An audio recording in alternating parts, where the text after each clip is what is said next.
Port-au-Prince, image du passé, vieille de 60 ans, image en noir et blanc. Mais ce n'est pas pour vous habituer à un travail de deuil.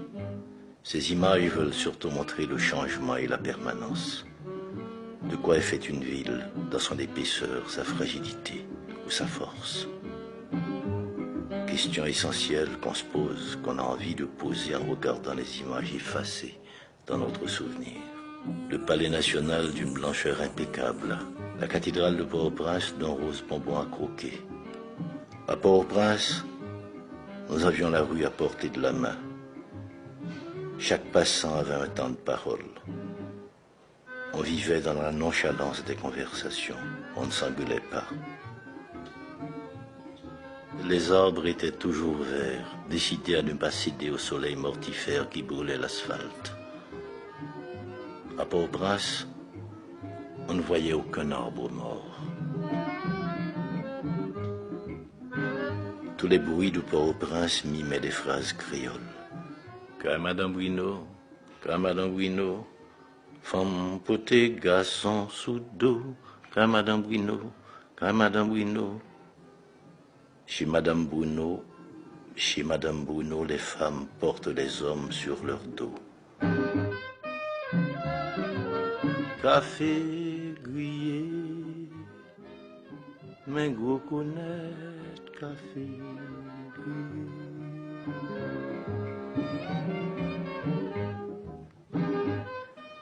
Sous les vérandas, les adultes jouaient aux cartes ou aux dominos. Ils donnaient des audiences, c'est-à-dire le petit récit vraisemblable construit à partir de la vie ordinaire.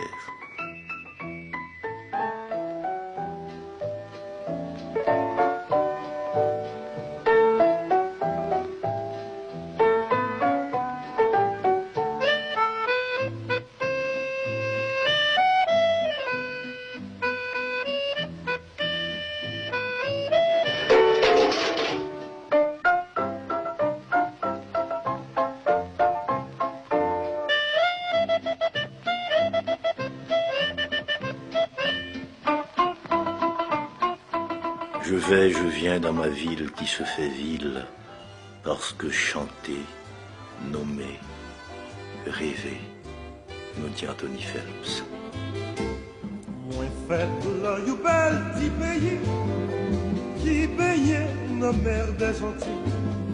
Pays m'si là, oui me révèle, est tellement douce, tellement tranquille. Haïti, c'est qu'on s'allait. Il est très joli, il est très charmant. Yo met bon l'or, met bon diamant. Moi pas besoin de Haïti, Haïti. Moi rêve pour toute la vie. Haïti, maman chérie. C'est l'endroit où moi mourir. Haïti, Haïti. Le soir, les enfants se rassemblaient pour raconter des histoires. Nous apprenions à avoir peur gentiment. Les fêtards dansaient partout dans Port-au-Prince jusqu'au petit matin. La modernité faisait son entrée lentement par les boîtes de nuit et de casinos internationaux où les gens riches acceptaient de perdre. La ville vivait la nuit. Et les néons des enseignes lumineuses donnaient à Port-au-Prince une couleur d'incendie. La ville avait ses poètes, Oussan Camille, René Bélance, Jean Brière.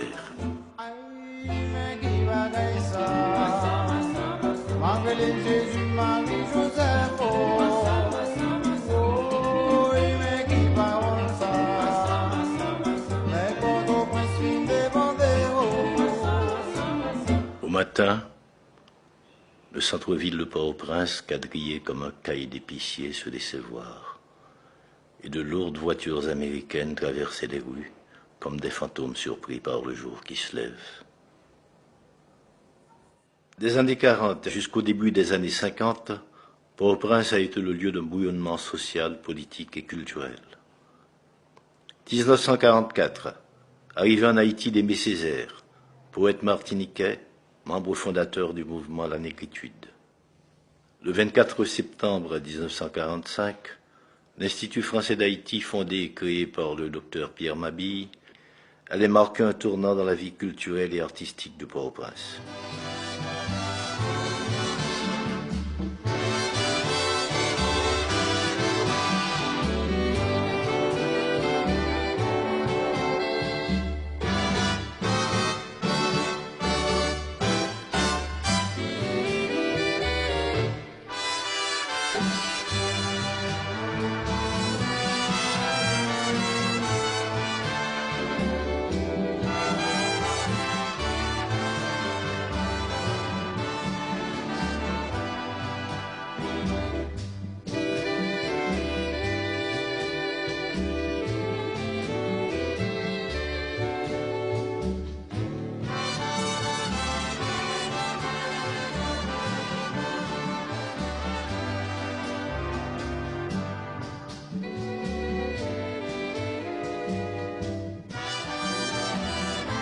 Le 4 décembre 1945, séjour d'André Breton en Haïti.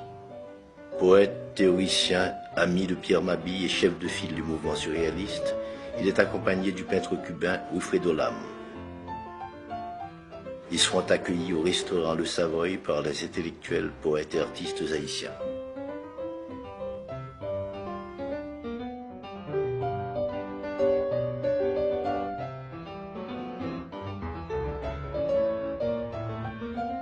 André Breton, dans son discours au Savoy, nous dit ceci. « Je vois des hommes dont tout l'effort tend à se couronner du mot indépendance. Et je sais aussi qu'en France, comme dans les pays plus lointains, ce beau mot d'Haïti évoque aussitôt, sinon pour tous, des épisodes bien précis de votre histoire, du moins une volonté d'émancipation qui ne s'est jamais démentie. Ce beau mot d'Haïti a pris à plusieurs reprises des accents si pathétiques que dans l'esprit de tous ceux qui méritent de penser, il s'est gravé pour toujours. C'est un petit mot dynamique du petit nombre de ceux qui partent en avant. 1946. Chute du président Elie Lescaut. 1949. Célébration du bicentenaire de la ville de Port-au-Prince sous le gouvernement de Dumarsais-Estimé. La vie culturelle reprend ses droits. Échanges, rencontres, manifestations de danse, de théâtre, de poésie.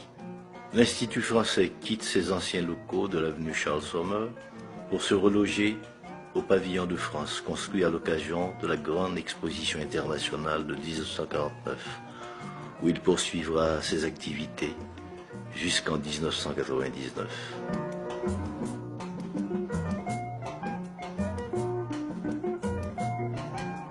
Logé actuellement au Bois Vernat, l'Institut, cette vieille dame franco-haïtienne, a retrouvé son air d'autrefois. Elle semble même prête à s'accorder aux promesses du tricentenaire de cette ville, Port-au-Prince, qu'il a vu naître.